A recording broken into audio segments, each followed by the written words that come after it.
السلام علیکم ورحمۃ اللہ وبرکاتہ۔ عزیز سامعین، آپ سن رہے ہیں روز محشر پر نبی صلی اللہ علیہ وسلم کی پہچان۔ آج کا موضوع آپ کے دل کو چھو لینے والا ہے۔ تصور کریں، ایک ایسا دن جو 50,000 سال کا ہوگا، زمین تانبے کی طرح تپ رہی ہوگی، سورج سوا نیزے پر آگ برسا رہا ہوگا، پیاس سے زبانیں کانٹوں کی طرح سوکھ چکی ہوں گی، ہر طرف صرف ایک ہی آواز ہوگی، نفسی نفسی، یعنی ہائے میری جان، ہائے میری جان۔ اس قیامت کے ہجوم میں جہاں آدم علیہ السلام سے لے کر آخری انسان تک سب موجود ہوں گے، وہاں اربوں کھربوں چہروں کے درمیان کیا کوئی ایسا ہے جو آپ کو ڈھونڈ رہا ہوگا؟ کیا کوئی ایسا ہے جو اس بھری بھیڑ میں آپ کو پہچان لے گا؟ آج ہم اسی راز سے پردہ اٹھائیں گے کہ آخر ہمارے نبی صلی اللہ علیہ وسلم ہمیں کیسے پہچانیں گے۔ وعلیکم السلام ورحمۃ اللہ وبرکاتہ۔ اللہ ہم سب کا حشر اچھا کرے۔ جزاک اللہ خیرن میزبان صاحب کہ آپ نے آج ایک اہم موضوع پر گفتگو کا آغاز کیا۔ مفتی صاحب، ہمارے سامعین کے لیے سب سے پہلے آپ بتائیے کہ روز محشر کا ماحول کیسا ہوگا، لوگ کس حال میں ہوں گے؟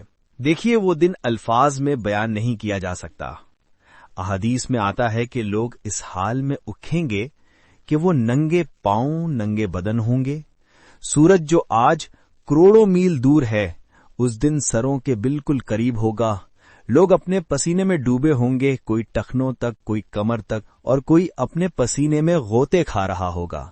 یہ وہ وقت ہوگا جب بیٹا ماں کو دیکھ کر بھاگے گا اور ماں بیٹے کو پہچاننے سے انکار کر دے گی۔ ہر نبی، حتیٰ کہ حضرت آدم اور ابراہیم علیہ السلام بھی خوف زدہ ہوں گے کہ آج اللہ کا جلال بہت زیادہ ہے، کوئی کسی کی سفارش کرنے کی ہمت نہیں کرے گا سوائے ہمارے پیارے نبی حضرت محمد صلی اللہ علیہ وسلم کے۔ سبحان اللہ۔ مفتی صاحب، یہ سن کر تو دل دہل جاتا ہے، لیکن میرا سب سے اہم سوال یہ ہے کہ وہاں اربوں لوگ ہوں گے۔ ہم نے تو دنیا میں نبی صلی اللہ علیہ وسلم کو نہیں دیکھا، اور نہ ہی بظاہر انہوں نے ہمیں دیکھا۔ اتنے بڑے ہجوم میں جہاں ہر طرف افراتفری ہوگی، ہمارے نبی صلی اللہ علیہ وسلم ہمیں کیسے پہچانیں گے کہ یہ میرا امتی ہے؟ یہ بہت ہی ایمان افروز بات ہے۔ صحابہ کرام نے بھی حضور صلی اللہ علیہ وسلم سے یہی سوال پوچھا تھا، یا رسول اللہ، آپ ان امتیوں کو کیسے پہچانیں گے جو آپ کے بعد آئیں گے اور جنہیں آپ نے دیکھا بھی نہیں؟ تو آپ صلی اللہ علیہ وسلم نے ایک بہت پیاری مثال دی۔ آپ صلی اللہ علیہ وسلم نے فرمایا، اگر کسی کے پاس کالے سیاہ گھوڑوں کا ریوڑ ہو اور اس میں ایک ایسا گھوڑا ہو جس کی پیشانی یعنی ماتھا سفید چمکدار ہو اور پاؤں بھی سفید چمکدار ہوں، تو کیا وہ مالک اپنے اس گھوڑے کو نہیں پہچان لے گا؟ صحابہ نے کہا، کیوں نہیں یا رسول اللہ، وہ تو دور سے چمکتا ہوا نظر آئے گا۔ تب آپ صلی اللہ علیہ وسلم نے فرمایا، بس اسی طرح قیامت کے دن میری امت کے لوگ آئیں گے تو وضو کی وجہ سے ان کے چہرے، ان کے ہاتھ اور ان کے پاؤں نور سے چمک رہے ہوں گے۔ میں اس نور کو دیکھ کر دور سے ہی پہچان لوں گا کہ یہ میرا امتی آ رہا ہے۔ اللہ اکبر! یعنی ہمارا وضو وہاں ہماری پہچان بنے گا؟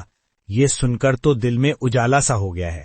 مفتی صاحب، جب وہ ہمیں پہچان لیں گے تو پھر کیا ہوگا؟ اس وقت ہمیں کس چیز کی سب سے زیادہ ضرورت ہوگی؟ اس وقت سب سے زیادہ ضرورت پانی کی ہوگی، کیونکہ گرمی کی شدت برداشت سے باہر ہوگی۔ نبی کریم صلی اللہ علیہ وسلم اپنے امتیوں کو پہچان کر انہیں حوض کوثر پر بلائیں گے اور اپنے مبارک ہاتھوں سے جام پلائیں گے۔ قسم ہے اللہ کی، جو خوش نصیب وہ پانی پی لے گا اسے جنت میں جانے تک کبھی پیاس نہیں لگے گی۔ مفتی صاحب، یہ سن کر تو دل بھر آیا ہے، لیکن اس کا مطلب یہ ہوا کہ جو دنیا میں وضو نہیں کرتا یا نماز نہیں پڑھتا وہ اس نور سے محروم رہ جائے گا؟ جی بالکل، جس کے اعضاء نہیں چمک رہے ہوں گے وہ اندھیرے میں گم ہو جائے گا۔ اس لیے میری نصیحت یہ ہے کہ اپنی نمازوں اور وضو کو خوبصورت بنائیں تاکہ اس ہجوم میں آپ کا چہرہ چمکتا ہوا نظر آئے اور نبی صلی اللہ علیہ وسلم کی نگاہ کرم آپ پر پڑ جائے۔ یاد رکھیں، ہر وضو ایک نور ہے اور ہر فرض نماز ایک روشنی ہے جو آپ کے چہرے پر روز محشر جگمگاتی نظر آئے گی۔ بے شک اللہ ہمیں ان خوش نصیبوں میں شامل کرے۔ عزیز سامعین، آج ہم نے سیکھا کہ ہمارے نبی صلی اللہ علیہ وسلم ہمیں کیسے پہچانیں گے۔ یہ ہماری نمازیں ہیں، ہمارا وضو ہے جو حشر میں ہماری پہچان بنے گا۔ اللہ سے دعا ہے کہ وہ ہمیں نمازی بنائے، 5 وقت کی نمازوں کا پابند بنائے اور ہماری زندگیوں میں وضو کی برکتیں عطا کرے۔ ہم حوض کوثر پر اپنے محبوب نبی صلی اللہ علیہ وسلم سے ملاقات کا شرف حاصل کریں، آمین۔ اپنا خیال رکھیے گا، اگلی ملاقات تک اللہ حافظ۔